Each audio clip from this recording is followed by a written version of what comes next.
विष्णु चौहान कोई बच्चा नहीं था, ना ही मालती कोई बच्ची थी। इन दोनों के रिश्ते को डुबाने का काम किसी तीसरे का है। जिस तरीके से आप कपड़े पहनते हैं, उस साड़ी पहनती हैं और ब्लाउज पहनती हैं, नाभि ढोरी सब दिखता है। इंस्टाग्राम पे, फेसबुक पे ऑडियो वीडियो डाल देने से समस्या का समाधान नहीं होता। पति पत्नी का रिश्ता मजबूत रखिए। नमस्कार, आप देख रहे हैं देशवा न्यूज, देशवा बिहार झारखंड। मैं आपकी दोस्त होस्ट बबीता मिश्रा। आइए कुछ मालती चौहान के दुखद अंत के बारे में बताऊं। दर्द होता है जब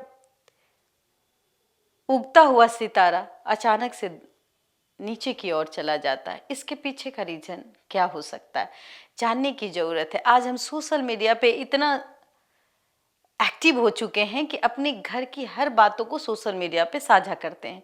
कहीं ना कहीं वो दुख देने का काम करती है। और आपने देखा होगा, आपको लगता है कि चंद रुपए, चंद व्यू से आप खुश हो जाते हैं, लेकिन नहीं, आपने अपने घर की हर बातों को साझा करने का एक तौर तरीका होता है। पति पत्नी का रिश्ता सबसे अटूट होता है। वो रिश्ता जिस पे विश्वास होता है, उसमें किसी की तीसरी के को जिंदगी में लाना, तीसरे की दखल अंदाजी से रिश्ते टूट जाते हैं। और शायद आपने ये चीज महसूस किया होगा, ये चीज देखा भी होगा। वो रिश्ता मालती और विष्णु चौहान के बीच का था। नोक झोंक प्यार इन लोगों के बीच में हुआ करता था, लेकिन ये नोक झोंक कब तीसरे की एंट्री हो जाती है। जैसे कि आप देख सकते हैं, एक भाई बन के आता है, अचानक से उसकी जिंदगी में राखी बांधती है, फिर वो बॉयफ्रेंड हो जाता है। विष्णु चौहान का भी दिल टूटता है और वो गुस्से में आके कहीं ना कहीं ऑडियो लीक कर देता है। उसको लगता है कि मेरी बीबी मेरे साथ दगाबाजी कर रही है, या हो सकता है कि वो एक कंट्रोवर्सी का हिस्सा बन रहा था। लेकिन फिर किसी तीसरे की एंट्री, किसी राहुल की एंट्री, किसी अर्जुन की एंट्री, फिर किसी ब्लॉगर की एंट्री, और फिर ये गंध, मतलब समाज में इस तरीके से गंध फैलाने के बाद जब मालती को ये लगता है कि उसने गलत किया है, उसे ये चीज़ नहीं करना चाहिए, उसके मांग में सिंदूर हो या अबीर हो वो नहीं भरवाना चाहिए। लाख लाख पति उकसाए, अगर पत्नी चाहे तो वो काम नहीं करेगी। और उस वीडियो को देखने से ऐसा लग रहा था कि वो खुशी खुशी उसके अर्जुन के लिए समर्पित थी और उसने सिंदूर या अबीर लगवा लिया। कहीं ना कहीं ये दोष या ये जलन, पति को जलाने के लिए किया गया कार्य आपको गड्ढे में ढकेल सकता है। आज इस दुनिया में इसलिए नहीं है ताकि उसको बाद में महसूस हुआ कि उसने गलती की, उसे नहीं करना चाहिए। किसी वीडियो में उसने कहा भी कि मैंने गलती हो गई, लेकिन मैं अपने पति के घर जाना चाहती हूँ। लेकिन कहा जाता है, अब पछताए होत क्या जब चिड़िया चुग गई खेत। अगर रिश्ते में दरार पड़ी तो दरार खुद ही मिटाना चाहिए। पति पत्नी एक डोर हैं जिनको बात करने से, जिनके बीच जाने से ही तकरार कम होती है। अगर तीसरे की एंट्री हो जाए लाइफ में तो वहाँ वो उसकी ज़िंदगी खत्म हो जाती है। चाहे वो थाने चले जाए, चाहे वो कोर्ट चली जाए।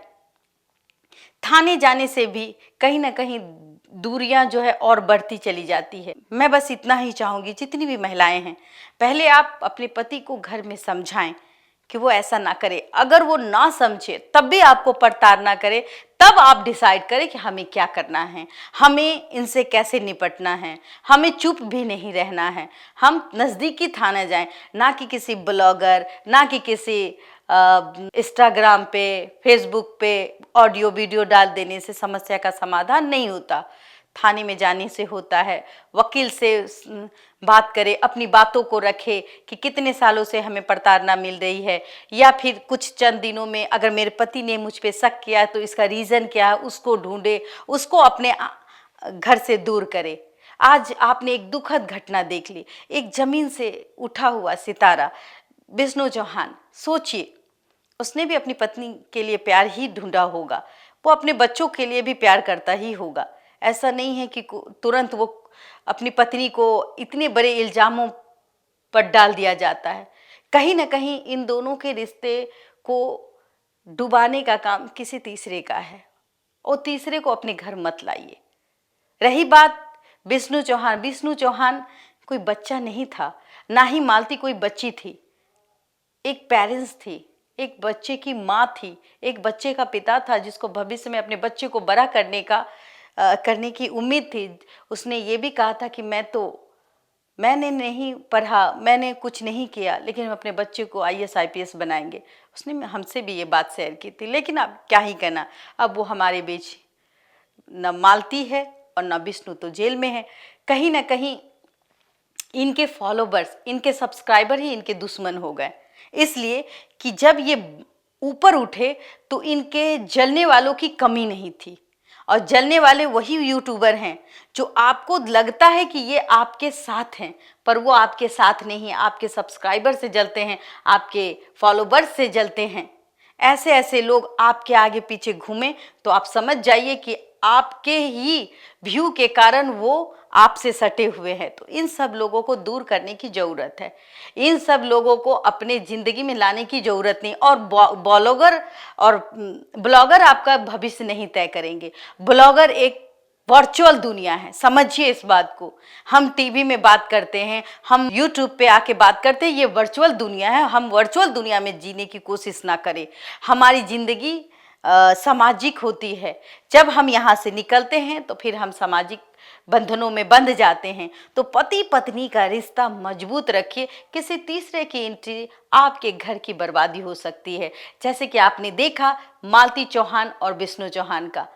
खैर, मैं चाहूंगी कि आप लोग भी कम से कम इनको देख के सुधर जाएं और गलत कंटेंट ना बनाएं। पति पत्नी के प्राइवेट चीज़ों को सोशल मीडिया पर ना डालें। पति पत्नी जिस तरीके से आप कपड़े पहनते हैं, उस साड़ी पहनती हैं और ब्लाउज पहनती है, नाभि ढोरी सब दिखता है, तो इस तरीके का कंटेंट ना डालें। आप तरीके से, पहले की महिलाएं घूंघट में रह के भी अपनी चीज़ों को दिखाती हैं। बहुत सारे ब्लॉगर हैं जो कपड़े में अपनी चीज़ों को दिखाती है और उनका चैनल हिट कर जाता है। तो अपने पे भरोसा रखें, कैसे लोगों को समझाना है वो आप कर सकते हैं, और अपने पति पत्नी के रिश्ते को आप ही समझ सकते, कोई तीसरा नहीं समझेगा। फिलहाल के लिए देशवा न्यूज़ में इतना ही। देशवा न्यूज़ की बातें आपको अच्छी लगी, मेरी बातें आपको समझ में आई, तो कमेंट करना ना भूलें, लाइक और सब्सक्राइब जरूर कर दीजिए। धन्यवाद। देशवा न्यूज पर वीडियो देखने के लिए लाइक करें, सब्सक्राइब करें, साथ ही बेल आइकन दबाना न भूलें।